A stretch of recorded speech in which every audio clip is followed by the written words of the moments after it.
In the last week, we saw a 60% increase in people calling our centre, really telling us that they have lost employment. They, again, have no food to put on the table, and they're really, really worried about what to do. Many people lost work because they are part of a casualised workforce.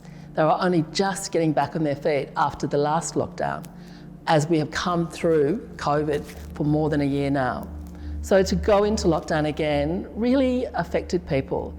Some of our staff talk about people having a sense of hopelessness, because when will they ever find work?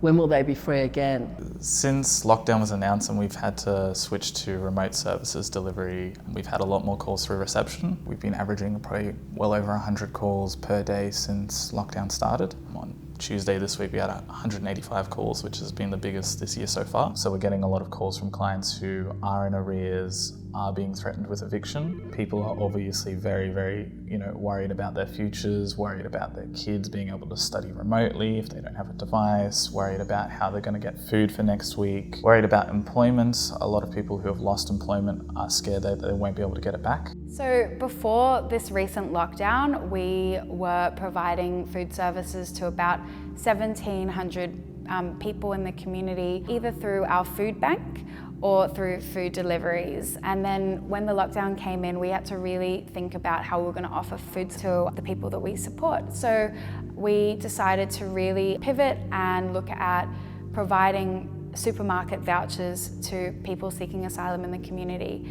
And we found that this has actually given people a lot more dignity of choice in terms of what they would like to eat, the kinds of things that they want to purchase from the supermarket. So we've had really great feedback in terms of giving people that choice. So in the health clinic, before the lockdown, we would have 2 GP clinics each week where we would see people face to face, and we could take bloods, we could refer to imaging at St Vincent's Clinic, and we would assist people with getting medications from the RPA outpatients department. Medications now need to be done in a total different way.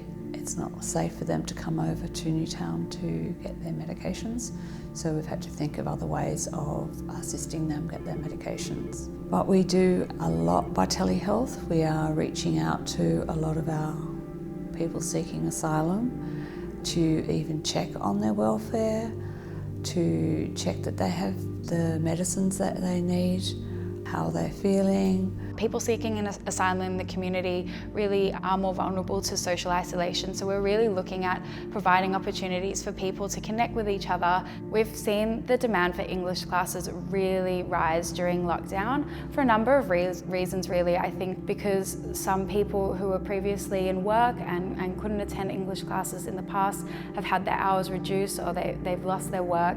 Lots of people seeking asylum in the community are looking to practice their English skills. We have been offering the Connected program at the Asylum Seekers Centre for quite some time now. Our partners at Sydney Theatre Company have been amazing at moving what was an in-person program online.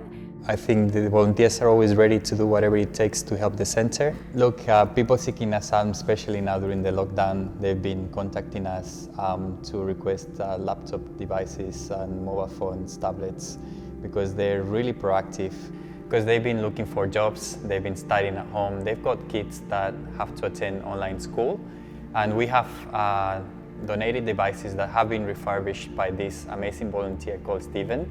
We actually have nominated this volunteer for the Volunteer of the Year Awards, by the way, and then we've been posting them to the people we support's home addresses. I'm so proud of all of our volunteers. They've managed the transition back to remote volunteer work really, really well. And the types of calls we've been getting through have been tough phone calls, but they've been managing to refer to our services, provide the right advice, and just being a compassionate ear for someone to vent their grievances. I'm incredibly proud of all of our staff and our volunteers who have really worked with us, and together we are supporting so many people through this lockdown.